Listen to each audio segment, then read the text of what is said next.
Well, they finally did it. For the past 5 years, Riverdale's been about a bunch of high school kids trying to deal with relationships, grades, prom, homecoming, all while solving mysteries and catching serial killers. Which is maybe a little different than my high school experience of barely studying at all because I spent all my time trying to download like one picture of Lola Bunny every 35 minutes on that sweet dial-up internet, you know what I'm saying? But all the same, here we are 7 years in the future, and right out the gate, we get to see what everyone's been up to all this time. As per usual, we'll start out with Archie. But before I tell you about how much time I've wasted watching every episode of Riverdale while waiting for the sweet, warm embrace of dementia to set in, I'd like to tell you about today's sponsor, Grand Hotel Mania. Grand Hotel Mania allows you to be the boss of your very own hotel. You get to manage Monica and Ted, who definitely don't have a thing going on after hours, you know what I'm saying? To make sure guests have the most satisfactory stay they can in a hotel that looks like it was built by a toddler. Now, this game has just been nominated by Google Play for the User's Choice Award, so you know it's gotta be good. Make sure to support my channel by downloading Grand Hotel Mania using the link in the description. You have to react quickly to whatever it is your guests want, whether it be making them a sandwich or coffee to cleaning up the room, because heaven forbid you pick up your own towels, huh, Ron from Colorado? This game is so simple yet so addictive. It really does keep you on your toes. You get to travel around the world meeting all kinds of fascinating guests, earning coins and gems to upgrade and open up new hotels, and even get new tools and decorations so you can customize your hotel however you want. I gotta say, I do love time management games, and this is definitely one of those. In this game, you get to manage a bunch of different hotels in all different locations, like Vegas or even Tokyo. You know, after moving back to the US a couple years ago, I've really missed those Tokyo hotel rooms where you have to pay $300 a night to have the queen-size bed take up the entire floor space, and then you get to watch TV shows with happy singing toilets or whatever. And now I can relive the good old days with Grand Hotel Mania. So if this sounds like your jam, go ahead and download Grand Hotel Mania using the QR code displayed on the screen right now, or click the link in my description and start playing today. Okay, back to the show. So Archie ended up joining the army after high school because he didn't want to redo his senior year in Riverdale while everyone else went off to college and dated guys who were like 6'5" and 80% Adam's apple, or those girls whose entire personality is how they're just one of the guys. But anyway, 7 years later, Archie's been injured doing some army guy stuff, whatever they do, and ends up getting transferred back to Riverdale to head up the defunct RROTC program at Riverdale High School. How you feeling, brother? Actually, they got me on so many pain meds. I'm good. I really wish it was me in that bed instead of you. The only reason I'm still breathing is because of you. Going somewhere? Yeah, home. Riverdale. Riverdale, huh? Sounds nice. Sit down. We're gonna be here for a while. But all the same, after 7 years away, Archie returns to Riverdale to find Veronica's old speakeasy turned into the new White Worm, the Southside Serpent hangout headquarters place that Betty used to strip at when she was like 15. What? But I'm glad to see you're back in one piece. Yeah, no, I'm good. So who owns this place now? Me and the Serpents. Tony, the bus ride into town. I can't explain it. Everything feels Different. Weird. Yeah. I mean, to be honest, it doesn't even feel like Riverdale anymore. Yeah. You're telling me? That's what I've been saying since like season 2. Now, Tony takes Archie around town to show him just how much has changed since he and his friends left and stopped chasing around every serial killer that like showed up every other weekend. This was the fire station, remember? No one's trying to rebuild it? The town's entire funding has been completely stripped. I don't understand. What are people doing? Fending for themselves? The town's lawless now, Archie. Okay, so nothing at all has changed then. I was worried for a second. I don't get it. So where are the houses? This isn't Sodale proper. This is where Hiram's building a turnpike that leads to Sodale about half a mile due east. Hiram's catering to the rich folk who can commute into the city. So he's strangling Riverdale to boost Sodale. Are you seriously telling me Hiram is still the bad guy? Why? I mean, this dude's like if gonorrhea was a person. Now, in the middle of all this, Archie learns that Pop Tate is retiring, and so he calls up all of his old friends to have them back in town for one more classic Archie and Friends adventure. Oh, guys, Tony gave me a tour of Riverdale today, and it's a hellscape. I know I called you here for Pop's retirement party, but we have a much bigger agenda now. Riverdale's dying.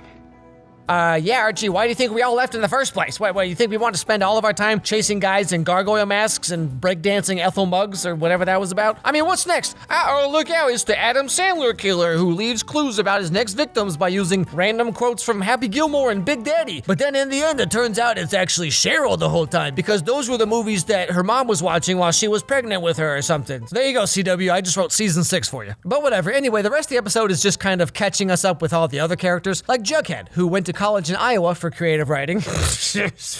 I'm so sorry, Jughead. But now we see him somewhere up in New York State writing a new novel on a typewriter. Also, this is just kind of how I look all the time when I edit these videos and like don't shower for, 3 days at a time. But between owing $9,000 to some debt collectors and his girlfriend breaking up with him, it turns out life isn't really going his way at the moment. Whoa, what's going on? I'm gonna go stay with Haley until I find my own place. Why? This isn't working anymore. We haven't been working for a really long time. Also, literal debt collectors are pounding at the door. Wait, when? Today. Okay, just please wait. Don't do this right now. All I need is I don't know what you need, Jones.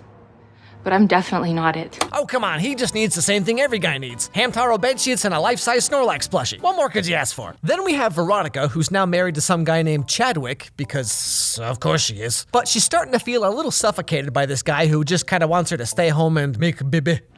You're married to a successful, handsome man who gives you whatever you want. I mean, you don't even have to work if you don't want to. I love working. That's the problem. Chad wants to turn me into a baby-making machine. So you don't want to have kids? Right now, I don't want to be a mom. No offense. I want to be the she-wolf of Wall Street. As much as I joke about the show, I gotta say, I am constantly amazed by these actors' abilities to say these lines with a straight face. Like, y'all are way stronger than I'll ever be. Then we move on to Betty, who ended up joining the FBI, because, you can just, do that if you want. And also, she doesn't have a ponytail anymore. That's how you know she's all business and no nonsense. What we learned is that while she was working on a case some time ago, she got full-on Buffalo Bill kidnapped and had a bit of a rough time. When I got to TBK's lair, Teresa was already dead. It wouldn't have mattered if I'd gone in there with an entire SWAT team. He'd already killed her. That's true. But if you had waited for backup, you might not have been captured. And the trash bag killer might not have escaped. That was a mistake. And as for the other minor characters, Kevin is a drama teacher at Riverdale High School, which always worked out so well before. Every day I just pray, every move I make is right. Oh, they're singing now. Oh. Cheryl's all cooped up wherever she's living, doing whatever she does. I don't know, who cares? And Reggie is Hiram's new lapdog, for some reason. So after Archie calls them all up and everyone arrives back in Riverdale, we get to see all the old couples have their little reunions where it's all like, oh, hey, how you been doing? Oh, just waiting for the end of the world like everyone else. Yeah, I hear ya. So why didn't you ever try to reach out over the last, 7 years or whatever? Oh, yeah, sorry about that. I just always think that everything I do or say is annoying to other people, and I didn't want to bother you with stuff about my life because I assume no one cares. Self-esteem, I don't know what that means. So after Pop Tate's retirement party thing, we come to find out that Riverdale High School has no budget left because of what Hiram's been doing this whole time. And that just doesn't sit well with our little pal Archie. Hiram's trying to shut this place down. And he's pushing to unincorporate the town, which would wipe Riverdale off the map. My father is nothing if not consistent. Well, I think we can stop him. Or at least slow him down. How? Now, long story short, Tony, who's the new guidance counselor, by the way, she asks Cheryl for some money to help fund the school, and Archie and friends decide to become temporary teachers at Riverdale High to keep the school going and hopefully save Riverdale from Hiram Lodge. Again, for the 500th time. So glad I spent the last 4 years of my life watching this show. The point of a school board is to make sure there's equity. That kids of all ages, from all different backgrounds, have equal access to education. I'm happy to announce that Riverdale High will be able to do that as a private school. And we're bolstering our teaching staff with notable alums like Sergeant Archie Andrews. Just thinking about this for a second here. What would they even be qualified to teach? All right, kids, who wants to get some sweet abs for no particular reason? Maybe you could teach us how to pay taxes and apply for health care? What's that? A shirtless car wash? I thought you'd never ask. Let's go. But all the same, somehow almost all our main characters are back at school, this time as 25-year-old teachers instead of 28-year-old students. Because Riverdale, stuff happens sometimes, or things just, I don't know, someone please send help. After he starts teaching whatever he teaches, Archie wants to start up the Bulldogs again, but because of the aforementioned Hiram Lodge problem, the school has no money. What goes with the Bulldogs? It doesn't. The kids don't have any equipment, they can't afford any equipment, and the school doesn't have any money. Well, if you promise to never bring up the epic highs and lows of high school football again, I can ask Tabitha if she's willing to sponsor the team from Pops. Yeah, can't hurt. I love how the writers of the show just write the worst scripts, get memed on, and then they just meme on themselves. They're like, that means you haven't known the triumphs and defeats, the epic highs and lows of high school football. Can you believe we even wrote that garbage? But all the same, Hiram is none too happy about Archie starting up the Bulldogs again. There are over 100 students enrolled. What do you care, Mr. Lodge? You got what you wanted. Riverdale doesn't even exist since you unincorporated it. Reggie, a high school offers hope. I'm sorry, what? High school gives kids hope? Oh, Hiram, you're adorable. And that's pretty much where we are at the moment. So watching the show now with everyone being adults and all that, I don't know, it just feels so weird. It doesn't really feel at all like Riverdale anymore, which I guess is maybe the point.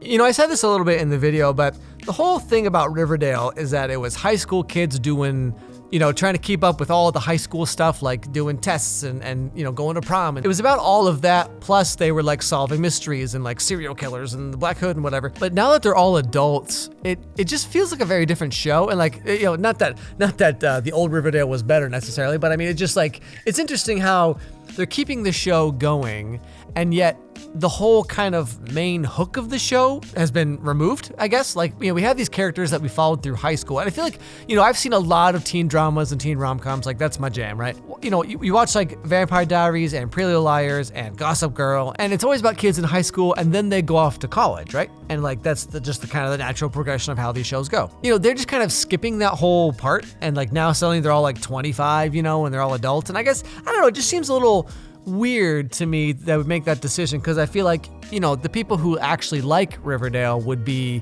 I assume, tweens and teens. And then, you know, in most high school kids' minds, they're thinking about high school and then college. And so, you know, kids in these like teen dramas and stuff, when they go off to college, it's very relatable because it's like, oh, that's going to be me soon. But then to suddenly skip all that and have the same demographic of teenagers watching a show about Jughead's credit card debt, you know, it's almost like boring adult stuff now. Like, I don't know how much it would appeal to these kids, I guess. Anyway, I hope you enjoyed the video, everybody. If you did, don't forget to leave a like and don't forget to subscribe, ring that bell so you don't miss any videos from me. Send me an email at alexmeyerscontact@gmail.com. Let me know what TV shows or movies you think I should check out. I have a game on the App Store. It's like a match 3 Candy Crush type game, but has all my little dudes, my little characters in it. So if that's interesting to you, check that out. I have a podcast I do with my girlfriend. It's called Doing the Devil's Tango, where we take your guys' emails, questions about like dating and romance and things like that. And then we just kind of say our thoughts, give our advice, that type of thing. And yeah, that's about it. So I hope you enjoyed the video, and I'll see you all next time.